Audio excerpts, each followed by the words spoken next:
जय जगन्नाथ जय श्रीकृष्ण सांग चलतु नवम अध्याय तो आम चली चलतु आरंभ कर श्लोक प्रकृतिम स्वामवष्टभ्य विसृजामि पुनः पुनः भूतग्राममिमं कृष्णमवसं प्रकृते वर्षात् न च मां तानि कर्माणि निबध्नति धनञ्जय उदासीन वदासीन मसक्तम तेषु कर्मसु।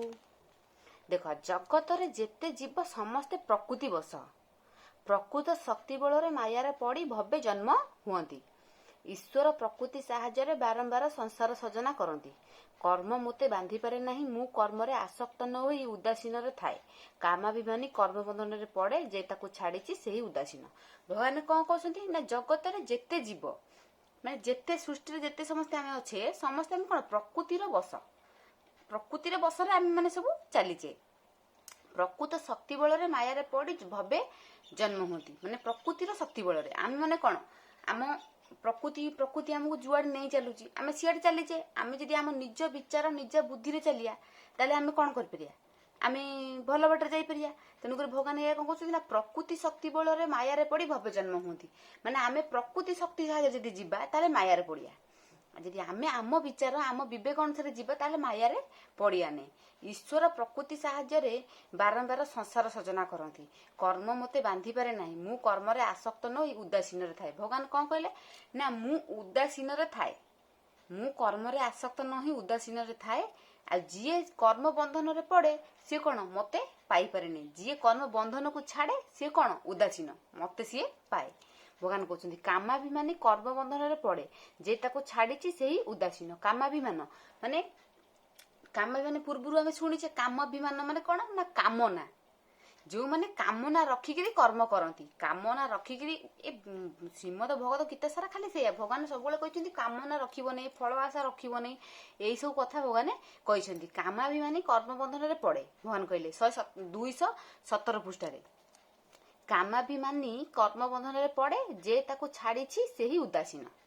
उदासीन जी सी कौन भगवान को पाई परिबो।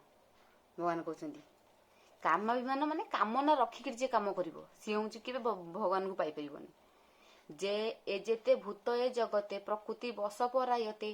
देख लो ए संसार रे जेते जीव समस्ते प्रकृतिर बस। आमे जदि प्रकृतिर बस रे चलिकी जीवा ताले आमे कौन करि परिया आमे भगवान को पाई परियानी। आमे जदि प्रकृतिर आम निज विवेक बुद्धि बल आमे जदि जीवा ताले प्रकृति आमको जो साहाय्य नहीं माया रे पुरैबो आमे से माया टाको काटी परिया। बुझि पाइले तो देख ए गीत शुणी सार तापरे ए जेते भूत ए जगते प्रकृति बस परायते प्रलय काल जे होइले मायारे लय मती हेले प्रकृति शक्तिर बलरे पुणी जन्मई जगतरे आपणा कृतकर्म नहीं भूत जे भव्य जन्म होई माया साहाय्य जे ईश्वर सजना करे बारंबार कर्म समूह ए जगत बांधि न पारे केबे मते कर्मे मु आसक्त न होई उदासीन रे थाए रही। जी कामाभिमान जो माने कामना को छाड़ी पारती जे कामना को छाड़ी दियंती सी कौन उदासीन। कर्म बंधन कर्म को जी माने कामाभिमान कामना रखिकी जे काम करे नहीं। मो मन भीतर कामना थब मु ये कामटा मोर एटा हे जाऊ मोर सेटा हे जाऊ, मु भगवान पाखा जाऊँ भगवान मोर आज घर हे जाऊ, मोर आज गाड़ी मिलू कि मु 10वीं पास करी कि +2 माने कामना माने हम फल आशा जोटा आशा माने पूर्ण हो पारुथो आम जदि मन भीतर से आशा थब सेटा कर्म बंधन कहती बा कामाभिमान कहती। कामना रखिकी मन रे कौन बा फल आशा रखिकी मन रे कौन आम भगवान को डाकिया। जी भगवान कहते जी फल आशा माने कौन जी भितर रखिए किसी मत डाके सी मत पाई पारे ना सी कौन कर्म बंधन रे पइला। आ जे ताको छाड़ी देंची माने कामना को छाड़ी देंची फल आशा को छाड़ी देंची मत जे डाके सी हूँ कौन उदासीन। तेणुक आम कौन करिया ना प्रकृति प्रकृति नहीं तो आम चलुचे प्रकृति हिसाब से आम चलीचे ना ना किंतु भूल ठीक ताको बाछिकी आम जदि जीवा आम कौन भगवान निकट रू पहुंच पारिया।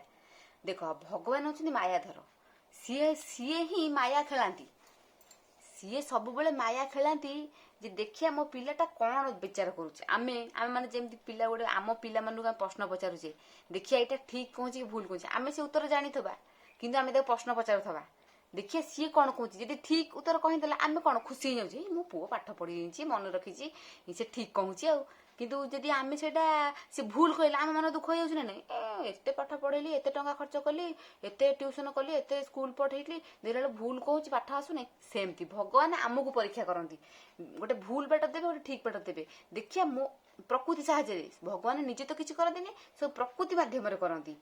ଭଗବାନ କଣ କଲେ? ପ୍ରକୃତି ମାଧ୍ୟମରେ ଆମକୁ ମାୟାକୁ ପେଲିବେ। ଭଗବାନ ଆମକୁ ନିଜେ ପେଲିବେ। ଭଗବାନ ନିଜେ କହୁଛନ୍ତି ମୁଁ ଭିତରେ ଥାଏ ଅନ୍ତରରେ ସବୁ ନିର୍ଲିପ୍ତ ଭାବରେ ଦେଖେଇ, ମୁଁ ମାୟା ଯନ୍ତ୍ର ଧରିକିରି କଣ ପ୍ରାଣୀଙ୍କ ମନକୁ ମୋହିତ କରେଇ। ଭଗବାନ ନିଜେ ଶ୍ରୀମଦ ଭଗବତରେ ଲେଖିଛନ୍ତି। ତେଣୁକରି ଭଗବାନ କଣ କରନ୍ତି ନା ସିଏ ଆମକୁ ପେଲିବେ ମାୟାକୁ, ଦେ ତୁ ଯା ଦେଖେ ଇଏ କଣ କରୁଛି ସେଠି। ଆମେ ଯଦି ଠିକ ବୁଦ୍ଧି ବିଚାର ନେଇକିରି ଆମେ ସେ କାମଟାକୁ କରିବା, ତାହେଲେ ଆମେ କଣ କରିପାରିବା ନା ଆମେ ଭଗବାନ ନିକଟକୁ ଯାଇପାରିବା। ଭଗବାନ ଖୁସି ହେବେ, ଆମେ ପାସ୍ କରିଯିବା ଆମ କର୍ମରେ। ଭଗବାନ ଖୁସି ହେଇଯିବେ, ଯା ମୋ ପିଲାଟା ମତେ ଧଇଲା। ଯଦି ଆମେ ଭଗବାନ ନ ଧରିକିରି ଆମେ ଯଦି ଫଳ ଆଶାରେ ଯିବା, ଆମ ସ୍ୱାର୍ଥ ହିସାବରେ ଯିବା, ତାହେଲେ ଆମେ ଭଗବାନଙ୍କୁ ପାଇପାରିବାନି। ଭଗବାନ ଦୁଃଖୀ ହେବେ। ଜୟ ଜଗନ୍ନାଥ।